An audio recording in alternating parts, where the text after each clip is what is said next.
dagger মাৰিম বুলি ভাবুকি দিছে সংবাদ মাধ্যম কিছুমানৰ কথা কৈছো সকলোৰ কথা কোৱা নাই এই সংবাদ মাধ্যমৰ এতিয়া ধৰিছো আমাৰ অসমৰ ছোৱালী বা অসমৰ যদি কোনোবা মহিলাৰ কথা এটা ক'বলৈ আহিছো বহুত মানে বেয়া লগা কাণ্ড এটা বলক তেনে আজি ভিডিঅ'টো ষ্টাৰ্ট কৰো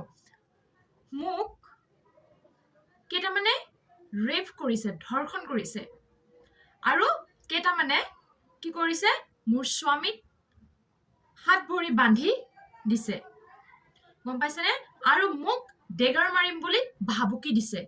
তাৰ পাছত মানে কি কাৰণত মই এইটো কথা কৈছো কি কাৰণত মই এই কথাষাৰ কলো হা যেটো সময়ত আমাৰ সমগ্ৰ দেশত বিয়াৰ চৰ্চা চলি আছে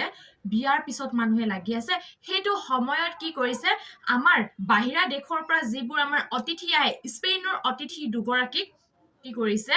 আমাৰ ভাৰতৰ যি ভাৰতবৰ্ষ আমাৰ অসম কি কয় বহুত ইণ্ডিয়া জয় আই অসম জয় আই ভাৰত বা কিবা আৰু দেই ইমান অভিজ্ঞতা নাই মোৰ যিখিনি জানো বা যিখিনি মোৰ মনৰ ভিতৰত আছে সেইখিনি কথা ক'বলৈ গৈ আছো ৰাইছে যে এতিয়া আমি সকলোৱে গম পাওঁ বা বহুতে গম নাপাব পাৰো স্পেইনৰ দুগৰাকী অতিথিক কেনেকৈ ধৰ্ষণ কৰিছে প্ৰথম কথা আৰু আমি ভাৰতবৰ্ষ কিমান বিশাল কিমান ভাল কিমান ভাৰতবৰ্ষৰ মানুহৰ সহানুভূতি আছে হা তেনেকৈ কৈ থাকো কিমান লাজৰ বিষয়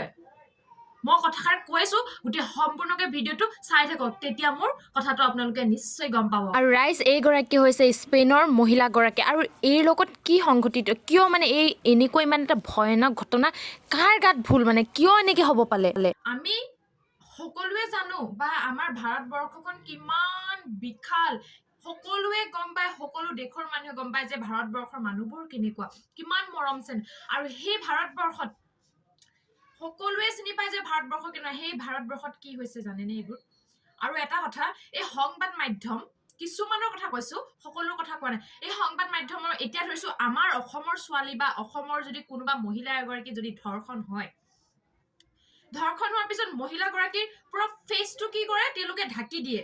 বা অকমান ব্লাৰ কৰি দিয়ে হয় নে নহয় কথাষাৰ সত্য নে অসত্য হেতু ক'ব ব্লাৰ কৰি দিয়ে আৰু সেই স্পেইনৰ মহিলাগৰাকীৰ ক্ষেত্ৰত কি কৰিলে তেওঁলোকে সকলোবোৰ নহয় তেওঁলোকে কি কৰিলে পুৰা ধুনি মানে পুৰা ফেচ টু ফেচ দেখাই দিলে মানে কিয়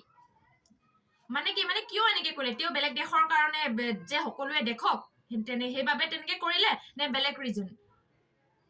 সকলো সংবাদ মাধ্যমৰ কথা কোৱা নাই কিছুমানৰ কথা কৈছো ডাইৰেক্ট পুৰা ফেচ টু ফেচ দেখুৱাই দিলে আৰে যিটো নিয়ম আমাৰ অসমৰ লগত মানে অসমত চলি আছে বা ভাৰতত চলি আছে সেইটো নিয়ম স্পেইনৰ মহিলাগৰাকীৰ ক্ষেত্ৰতো চলিব লাগে বা হ'ব লাগে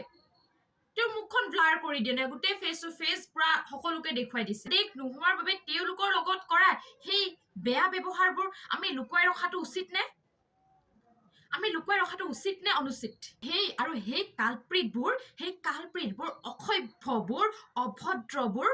অকল এৰেষ্ট কৰিলেই জানো সম্ভৱ গোটেই যিবোৰ মানে ঘটনা ঘটি গ'ল সিহঁতক অকল এৰেষ্ট কৰিলেই যে কেছখন ভাল হৈ যাব বা মানুহজনী আগৰ দৰে হৈ যাব হ'ব নেকি তেনেকে